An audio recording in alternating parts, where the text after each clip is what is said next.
কৃষ্ণ, রাধে রাধে। আজকে দেখে নেব আপনাদের শত্রু কেমন আছে। দেখে নেব আমার সাবস্ক্রাইবার ভিউয়ার্সদের শত্রুর কারেন্ট সিচুয়েশান কি। আমার সাবস্ক্রাইবার ভিউয়ার্সদের শত্রু আমার সাবস্ক্রাইবার ভিউয়ার্সদের কষ্ট দিয়ে সে কেমন আছে। সময়ের পাইয়া উল্টো দিকে ঘুরছে আপনার শত্রু। আপনার শত্রু আপনার ওপরে যা যা কাজ করেছিল, দ্য ডেভিল কার্ড রিভার্সে ব্যাকফায়ার হতে চলেছে। আপনার শত্রুর জীবনে সমস্ত কিছু ব্যাকফায়ার হতে চলেছে। The world card, the goodwill fortune, the sun card, the empress card আমি নেব না কারণ ওই পিকচারের জন্য। The sun card, the hierophant card,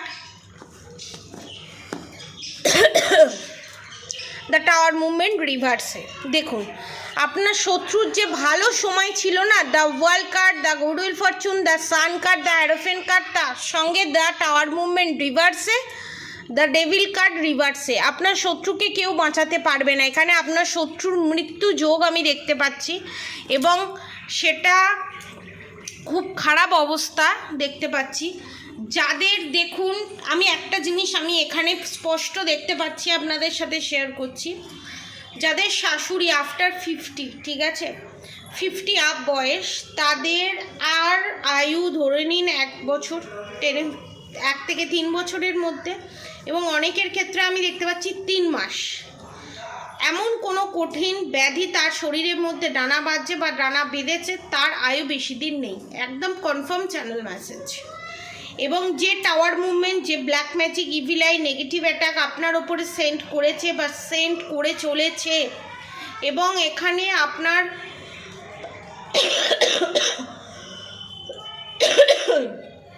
শত্রুর আমি দেখতে পাচ্ছি একটা গ্যাং আছে।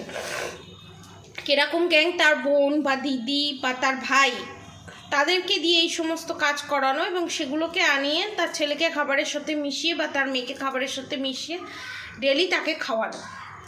এবং ফ্যামিলি মেম্বারের মধ্যেও এই জিনিসটা আছে, এবং এই জিনিসটা আমি বলছি না, কার্ড বলছে, থার্ড পার্টি ইনভলভমেন্ট আছে। এবং একটা নয়, 3টে মাথা। দেখুন দ্য ওয়ার্ল্ড কার্ড এখানে এটাই নির্দেশ করছে, একটা নয় 3টে মাথা এখানে এটাই নির্দেশ করছে। এখানে আমি বলছি না, কার্ড বলছে। এবং আপনাদের শত্রুর যে গুডউইল ফরচুনটা এতদিন ধরে ছিল, এবং আপনাদের শত্রুর হাতে যে ভগবান, সবার হাতে সবার, যেহেতু ভগবানের আমরা প্রত্যেকেই সন্তান, সবার হাতেই সব অপরচুনিটিগুলো দেওয়া থাকে, এবং সে সেই অপরচুনিটিগুলো ভালো দিকে কাজে লাগাবে না খারাপ দিকে কাজে লাগাবে, সেটা সম্পূর্ণ তার উপর ডিপেন্ড করছে। ওই জন্য ভগবান কি বলেছে, কর্ম তোমার হাতে, বাকি সব আমার হাতে। তোমাকে আমি তোমার কর্মফল অনুযায়ী তোমাকে আমি অপরচুনিটিগুলো দিয়ে দিয়েছি, তোমার হাতে আমি সুযোগগুলো দিয়ে দিয়েছি, তোমার হাতে আমি সমস্তটা দিয়েছি। এবার তুমি সেটা খারাপ কাজে লাগাবে না ভালো কাজে লাগাবে, সেটা তোমার ব্যাপার। এবার তুমি যেরকম কর্ম করবে সেরকম ফল তোমার ঘুরে ফিরে আসবে তোমার জীবনে। তো সেম এনার্জি আমি এখানে পাচ্ছি, কারণ দ্য ডেভিল কার্ড রিভার্সে, দ্য টাওয়ার মুভমেন্ট রিভার্সে। দ্য টাওয়ার মুভমেন্ট যদি কারোর লাইফে রিভার্সে আসে, মানে একদম তার শেষ পর্যায়ে, মানে লাস্ট পর্যায়ে, সে আর কোনোভাবেই রিবার্থ নেবে না, গিভ আপ করে যাবে সে। মানে যার জীবনে এই শত্রুর এন্ট্রি ঘটেছে, সেই শত্রু আপনার জীবনে নতুন করে রিবার্থ নেবে না, সে গিভ আপ করে যাবে।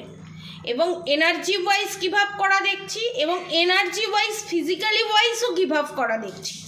মানে সমস্ত দিক থেকে যে আপনারা একটা বাধার পজিশনে ছিলেন, কারণ এখানে দ্য ওয়ার্ল্ড কার্ডের সাথে দ্য গুডউইল ফরচুন আর লাস্টে দ্য হ্যারোফেন্ট কার্ড। হ্যারোফেন্ট কার্ডে এখানে দেখুন সাপ, দুজনের দুটো হাতে দুটো সাপ এবং নিচে লোটাস। মানে বাইরে দেখানো যে আমি অনেক ভক্তি করি, আমি অনেক ভগবানের প্রতি বিশ্বাস আছে, এবং বাইরে দেখানো সেই জিনিসটা। এবং এদিকে দু হাতে দুটো সাপ, মানে কার্মিক কার্মা, ব্যাড কার্মা জমা করা, ঠিক আছে। এই কার্ডটা এটাই নির্দেশ করে, ঠিক আছে। কার্ডের বিভিন্ন রকমের মানে হয়, একটা নেগেটিভ ওয়েতে হয়, একটা একটা পজিটিভ ওয়েতে হয়।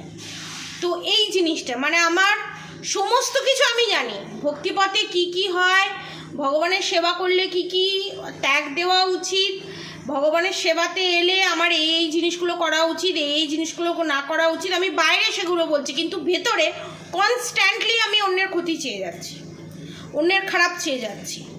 তো that is bad manners, that is karma create, bad karma create, যেটা আপনাদের শত্রু ক্রিয়েট করে যাচ্ছে। এবং ভক্তি 3 ধরনের হয়।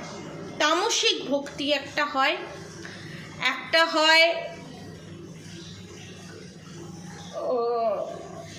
3 ধরনের হয়। প্রথমত যে ভক্তিটা হয়, সেই ভক্তি করে বলা হয় আমি ভগবানকে দিয়েছি, আমি ভগবানের জন্য করছি, আমি ভগবানের জন্য এটা করেছি। এটা একটা আমি ভক্তি, আমিত্বর ভক্তি। একটা হয় তামসিক ভক্তি। তামসিক ভক্তি মানে হচ্ছে ভগবানের জন্য করে দেখানো, আমি এটা ভগবানের জন্য করেছি, আমি এটা করলাম। আর একটা হচ্ছে লোভনীয় ভক্তি, যে ভগবানকে আমি কিছু দিলাম, তার পরিবর্তে ভগবানের কাছ থেকে আমি কিছু চাইলাম, ভগবান আমি তোমাকে এটা দিচ্ছি, তার পরিবর্তে তুমি আমাকে এটা দাও। 3 ধরনের ভক্তি হয়। এবং এই 3 ধরনের ভক্তি ছাড়া যে আনলিমিটেড আনকন্ডিশনাল কাউকে ভালোবেসে যায়, ভগবানকে ভালোবেসে, ভগবান আমার তোমার থেকে কিচ্ছু চাওয়ার নেই, শুধু তুমি ছাড়া আমার কিচ্ছু চাই না, সব কিছু তোমার চরণে দিলাম, তুমি যা করার করো, আমার কিচ্ছু চাই না, শুধু আমি তোমাকে চাই, তোমার চরণে আমাকে স্থান দাও, মৃত্যুর আগে মৃত্যুর পরে। এইটা হচ্ছে অরিজিনাল ভক্তি। এই ভক্তিটা ভগবানের সামনে গিয়ে দাঁড়ালে, সে মূর্তি হোক বা মূর্তি ছাড়া হোক, সেই এনার্জিতে গিয়ে দাঁড়ালে আপনার কিছু চাওয়ার ক্ষমতাতেই থাকবেন না, কিছু চাইবেন না। সে যত বড়ই কার্মিক আপনার জীবনে থাকুক না কেন, যত বড়ই শত্রু আপনার জীবনে থাকুক না কেন, এরকম মেন্টালিটি আপনার কোনোদিনই আসবে না, আসে না। কিন্তু প্রথম ভগবানকে আমরা কি দেবো? ভগবানের জিনিসই ভগবান পাচ্ছে, ভগবানকে আমরা কিছু দেওয়ার ক্ষমতা রাখি না। কিন্তু আপনাদের শত্রু এই 3টের মধ্যেই থাকে। ভগবানকে আমি এটা দিলাম, ভগবানের জন্য এটা করলাম, ভগবানের জন্য এইটা করে এলাম, আমরা কারোর জন্যই কিছু করি না। ভগবান আমাদেরকে দিয়ে করায়, আমরা কিচ্ছু করি না। আমরা জানি না আজকে ঘুমোচ্ছি, কালকে সকালবেলা উঠতে পারবো কি পারবো না। কিন্তু আমি ঘুমোতে যাওয়ার সময় যদি আমি সারাদিন কি কি করলাম সেটা জেনে, এবং যে ভুলটা করলাম সেই ভুলটা আমি নেক্সট বার আর করবো না, নিজেকে আমি জাজ করলাম, নিজেকে আমি রেকটিফাই করলাম, নিজের ভুলগুলোকে আমি দেখলাম, তারপর আমি রাত্রিবেলা ঘুমোতে গেলাম, এর থেকে বড় ভক্তি আর কিছু হতে পারে না। এবং নিজেকে যখন নিজে আপনি জাস্টিস দিতে পারবেন, এবং নিজের ভুলগুলোকে নিয়ে চর্চা করতে পারবেন, এবং নিজের ভুলগুলোকে শুধরে নিতে পারবেন, এবং নিজের ভুলগুলোকে নিয়ে কথা বলবেন নিজের মনের মধ্যে, এইগুলো যখন করবেন, তখন দেখবেন আপনার জীবন থেকে এমনি থার্ড পার্টি রিলিজ হয়ে যাবে, এবং এমনি আপনার শত্রু আপনাদের জীবন থেকে চলে যাবে। আপনাকে কিছু করতে হবে না, ভগবানই সরিয়ে দেবে, ভগবানই আপনার জীবন থেকে সরিয়ে দেবে। আপনি যত সুন্দরভাবে নিজেকে মেনটেন করবেন, যত সুন্দরভাবে নিজেকে জাজ করবেন, নিজেকে দেখবেন, নিজেকে নিয়ে আলোচনা করবেন, নিজেকে নিয়ে প্রশ্ন করবেন যে আমার কোথায় ভুল, আমার ভুলগুলো আমি কি রেকটিফাই করব, একা বসে। মেডিটেশন মানেই চোখ বন্ধ করে বসা নয়, মেডিটেশন মানে হচ্ছে চোখ বন্ধ করে বসে আমি নিজের ভুলগুলোকে নিয়ে চর্চা করছি নিজে নিজে, এবং সেই ভুলগুলোকে শোধরাচ্ছি ভগবানের সাথে কথা বলে। That is inner work, that is mirror work, that is proper meditation. এবং আপনি অন্যায়কে সহ্য করছেন না নিজের জন্য, নিজের মাথায় মনেতেও জায়গা দিচ্ছেন না, এবং অন্যকেও জায়গা করে দিচ্ছেন না যে আমার সঙ্গে সে ভুলটা করুক। এইটা হচ্ছে প্রপার ভক্তি।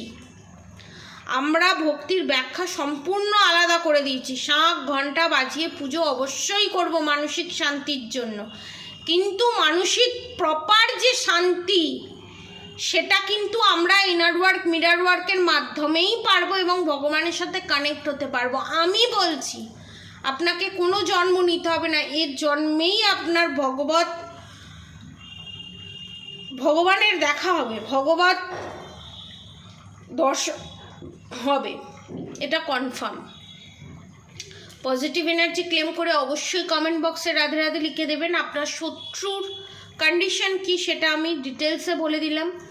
এবং অবশ্যই রাধাগৌরী হরহরি রাধাগৌরী রাধে রাধে মন্ত্র চ্যান্টিং করতে একদম ভুলবেন না। হরে কৃষ্ণ কৃষ্ণ কৃষ্ণ হরে হরে, হরে রাম রাম রাম হরে হরে মন্ত্র চ্যান্টিং করতে একদম ভুলবেন না। আজকের মধ্যে এতটুকুনি। আপনারা সবাই সুস্থ থাকবেন, ভালো থাকবেন। রাধে রাধে।